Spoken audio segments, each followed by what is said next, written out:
मिथुन राशि के दोस्तों नमस्कार।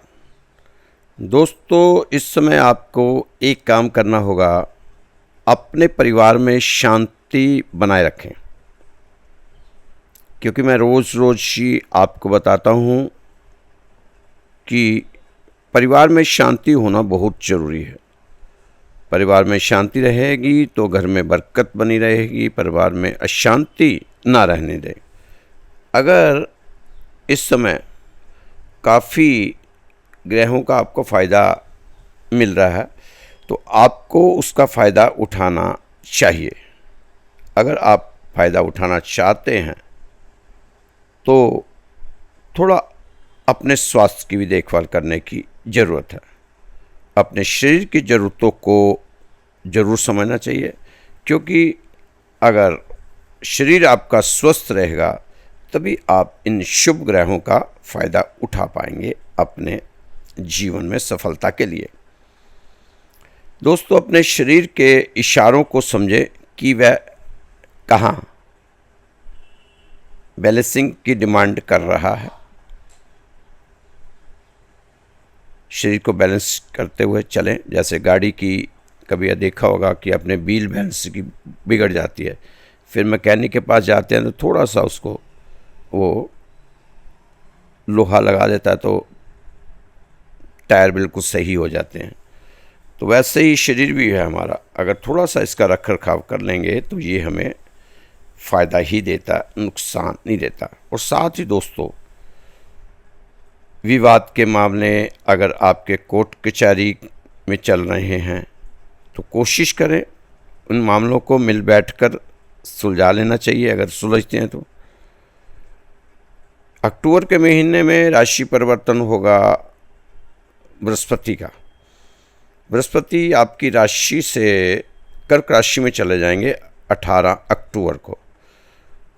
उसका भी आप पर काफ़ी अच्छा प्रभाव पड़ेगा। आप देखना, कर्क राशि खुद की राशि है, वो बहुत अच्छा कंफर्ट महसूस करते हैं बृहस्पति कर्क राशि में जाकर, तो आप फायदे में रहेंगे। दोस्तों, आप अपनी ऊर्जा और कुशल नेतृत्व के बल पर आप कठिन परिस्थितियों पर आसानी से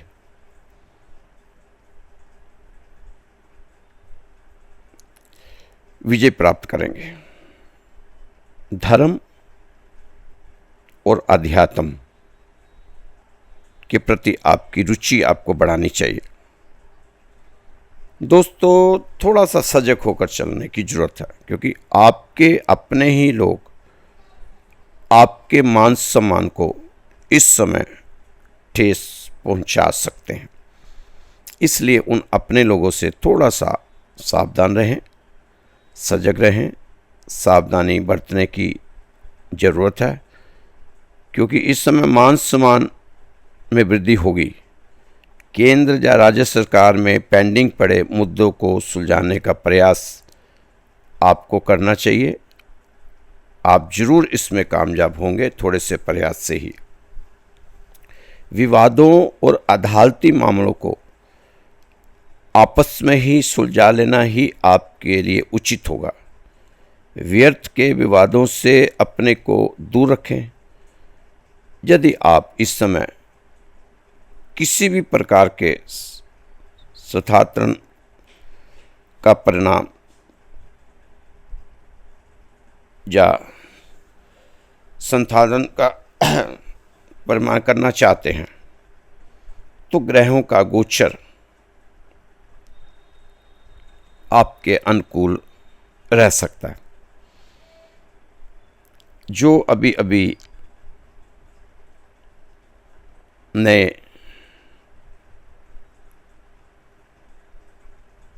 किसी काम को शुरू किया, नया काम शुरू किया या नया काम शुरू करने की सोच बन रही है, तो वो आप उसमें कामयाब हो सकते हैं। उस काम में उभरने की उम्मीद आपकी लगाई जा सकती है। दोस्तों, आपकी लंबी समय से चली आ रही कुछ समस्याओं से आपको थोड़ी राहत मिलती नज़र आ रही है। काम से जुड़े आपके निर्णयों और कार्यों की सराहना जरूर होगी। यदि आप किसी प्रकार की विदेशी कंपनी से डील कर रहे हैं तो ग्रहों का गोचर आपके अनुकूल रहने वाला है। कई बार आपको महसूस होगा कि आप का काम होते होते रुक गया है, रुक रहा है, तो आप निराश बिल्कुल ना हो। निराश होने की ज़रूरत नहीं है, क्योंकि आखिर आपको सफलता मिलनी है, ये तय है। सफलता तो मिलेगी ही, चाहे उसमें रुकावटें आ रही हैं, थोड़ा समय लग रहा है, लेकिन सफल आप होंगे ही। अदृश्य साहस और अपनी वीरता के बल पर आप कठिन परिस्थितियों पर आसानी से विजय प्राप्त कर सकते हैं। अत्यधिक उतार चढ़ाव के बावजूद कुछ राहत के पल आपको जरूर मिलेंगे। ऐसा ग्रहों का विशेष प्रभाव आपकी राशि पर दिखाई दे रहा है। कार्यक्षेत्र में अपना काम खत्म करके आप सीधे घर पर आ जाएं तो आपके लिए ज़्यादा बेहतर होगा। ज़्यादा इधर उधर की बातों में, इधर उधर के लोगों में अपने समय को आप बिल्कुल भी जाया ना करें। ये आपका समय बहुत ही कीमती है। इस समय को सार्थक चीज़ों में लगाने की कोशिश आपकी रहनी चाहिए। मिथुन राशि के दोस्तों, इस अवधि में ना तो आप ज़्यादा उधार लें और ना ही ज़्यादा उधार दें। लेना और देना दोनों में ही परहेज रखने की ज़रूरत है, वरना आपको धन हानि का सामना करना पड़ सकता है। वादाओं का सामना ना करना पड़े, इसलिए इस समय आप अधिक संवेदनशील रहने की ज़रूरत है। आपको पिता और बड़े भाई से रिश्ते मधुर बनाकर रखें। आपके ओज और तेज में बढ़ोतरी होगी। ज्योतिषों के अनुसार काफ़ी शुभ प्रभाव से आपके व्यक्तित्व और मान सम्मान और आत्मविश्वास में वृद्धि होती नज़र आ रही है। साथ ही आपके कैरियर व व्यापार में अच्छे परिणामों की प्राप्ति भी हो सकती है। परिवार में किसी सदस्य के विवाह में आ रही अड़चन भी अब दूर हो सकती है। प्रयास करना होगा। मिथुन राशि के दोस्तों, लंबे समय से अटके हुए काम को पूरा करने का प्रयास आप जरूर करें। आप प्रयास ईमानदारी से करेंगे तो आपके वो सभी लंबित काम जल्द ही पूरे होते नजर आएंगे। दोस्तों, सूरज को आत्मा पिता का कारक माना जाता है। ऐसे में आपको चाहिए कि अगर आप सूरज से विशेष लाभ उठाना चाहते हैं तो आप अपने पिता से अनबन, वाद विवाद, तर्क वितर्क में ना पड़ें तो ज़्यादा अच्छा रहेगा। सूर्यदेव आपको फिर अच्छा प्रभाव देंगे और अच्छा रिजल्ट मिलेगा। दोस्तों, आप इस समय एक नई ऊर्जा का प्रभाव अपने अंदर देख सकते हैं। इससे आपके अंदर कई बदलाव आप देख सकते हैं। आपके द्वारा किसी काम को की गई मेहनत का फल आपको मिल सकता है। पैसों की तंगी से थोड़ी बहुत राहत भी मिल सकती है। दोस्तों, सूर्यदेव ग्रहों के राजा हैं। किस किस चीज़ के कारक हैं? यह है आत्मा के कारक। अहंकार, नौकरी, मान सम्मान, आत्मविश्वास, पिता, सरकार, नेता, राजा, उच्च अधिकारी का भी कारक माने जाते हैं। इसलिए इस समय जो जातक नौकरी पेशा हैं, चाहे प्राइवेट या सरकारी, वह अपने उच्च अधिकारियों से तालमेल बैठाकर चलें तो आपको ज़्यादा अच्छा रिज़ल्ट मिलेगा। और ख़ास तौर पर आप पिता से ज़रूर बना के चलें और बड़े भाई से, और सुबह ज़रूर जल दें। दोस्तों, हर बात के लिए आप सोच सकते हो कि मुझे प्रतिक्रिया देनी चाहिए। ऐसा नहीं चाहिए आपको, हर किसी को आपको प्रतिक्रिया देने की ज़रूरत नहीं है। थोड़ा मौन रहेंगे तो अच्छा रहेगा। क्या इस क्षण मैं बड़ा नहीं हो सकता? यही आपको थोड़ा बेहतर बनना है। अगर आप बेहतर बनना चाहते हो, बेहतर बनना भीतर की क्रांति है, यह बाहर की लड़ाई नहीं, यह तो भीतर की नई नई ऊर्जा का जन्म है। जब आप खुद को सुधारते हो तो आप अपने आसपास के संसार को भी सुधार देते हो, क्योंकि आप अपने आसपास वही ऊर्जा फैलाते हो जो आपके भीतर से उठ रही है, जागृत हो रही है। अगर आपके भीतर प्रेम है तो आपको संसार भी प्रेम में ही दिखाई देगा। अगर आपके भीतर अशांति है तो आपको हर चीज़ में खटास लगेगी।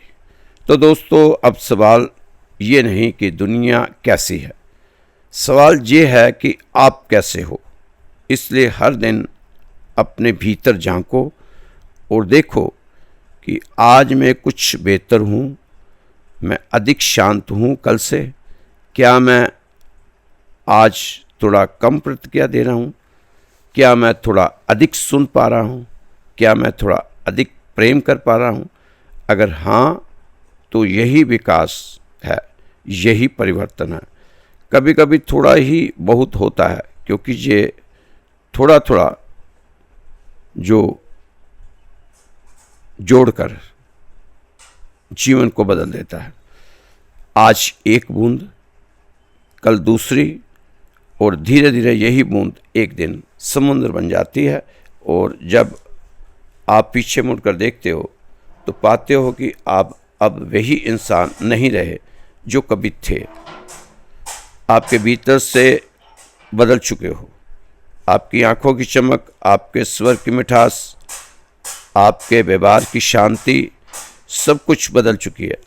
दोस्तों, ये बदलाव किसी चमत्कार से नहीं आया, ये तो आपके हर दिन के छोटे छोटे प्रयासों का फल है।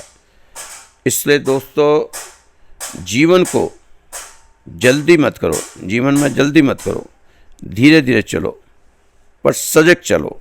हर दिन बस थोड़ा थोड़ा बेहतर बनते जाओ। यही सच्चा ध्यान और ज्ञान है, और यही सच्चा धर्म है, और यही जीवन की सब सुंदर यात्रा है। कभी कभी आप महसूस करते हो कि जीवन बहुत भारी हो गया है। जिम्मेदारियां, संबंध, काम, अपेक्षाएं, ये सब आपको दबाए जा रहा है। ऐसा लगता है कि जैसे आप अपनी ही बोझ से थक चुके हो। पर क्या आपने कभी सोचा है कि ये बोझ किसी और का नहीं, और ने नहीं दिया, ये सब आपके ही भीतर से निकला है। आपने ही हर चीज़ को अपने लिए ज़रूरी बना लिया है, और आपको बस थोड़ी जागरूकता चाहिए, बस थोड़ा हल्का होना है। बेहतर बनने का सीधा सीधा अर्थ है हल्का होना। जो फालतू है उसे गिराना सीखो। विचारों का बोझ, अपेक्षाओं का बोझ, अतीत का बोझ, दूसरों द्वारा बोले गए शब्दों का बोझ, इन सब को ढोते ढोते आप भूल जाते हो कि आप कौन हो।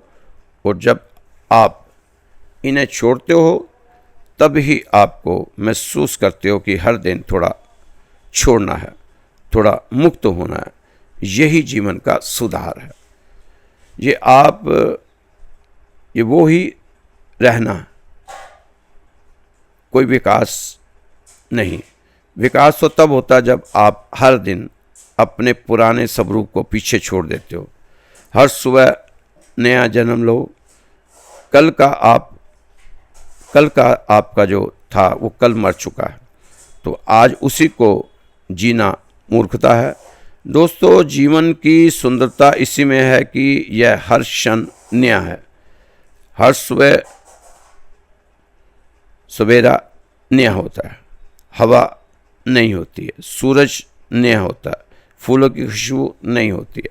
तो फिर आप क्यों पुराने बने रहते हो? क्योंकि अपनी पुरानी पहचान से चिपके रहना चाहते हो। क्यों कहते हो मैं ऐसा ही हूँ? आप याद रखो, मैं ऐसा ही हूँ।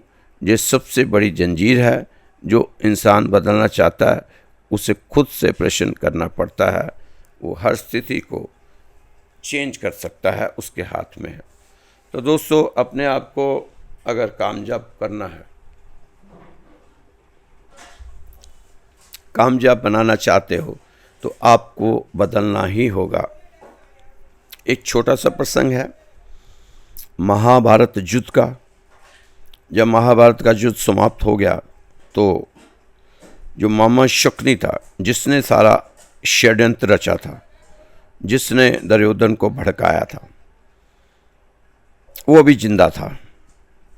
अब पांडवों ने श्री कृष्ण से कहा कि सारे फसाद की जड़ तो ये शकुनी मामा था,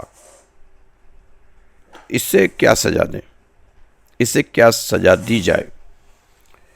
श्री कृष्ण ने कहा, जो खिलाड़ी जिस खेल में माहिर हो और जो खिलाड़ी जिस खेल में तुम्हें मात दे, उसे उसी की भाषा में जवाब जाना चाहिए, ताकि समाज इसका एक बढ़िया संदेश समझे और समाज के बीच में ये अच्छा संदेश जाए।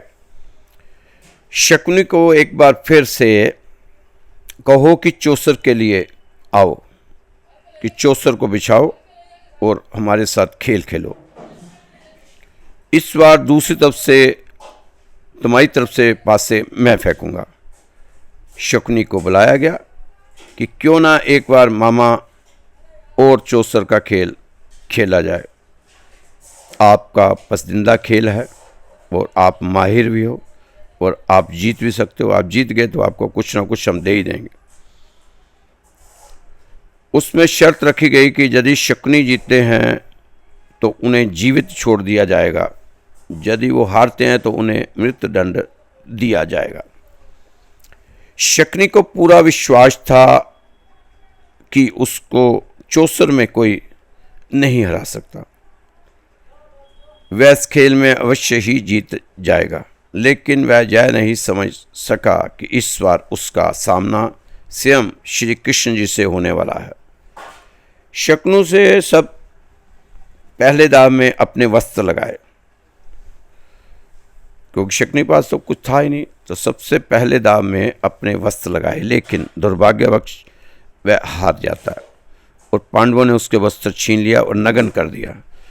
फिर शकुनी ने अपने 4 सोने के दांत दाव पर लगाए, लेकिन वह भी हार जाता है। पांडवों ने उसके दांत निकाल लिए।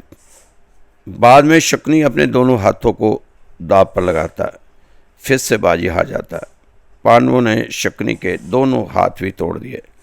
अंत में पराजित, पीड़ाग्रस्त और असहाय शकुनी को पांडवों ने मिलकर मौत के घाट उतार दिया और फैसला कर दिया। तो दोस्तों, प्रसंग सुनाने का आपका मकसद मेरा यही था कि इस समय जैसा आपसे कोई बर्ताव करे आप वैसे ही करो। जिस भाषा में कोई बात करता है उसको उसी भाषा में जवाब देना, ये कलयुग का और चतुर्युग का इस समय है।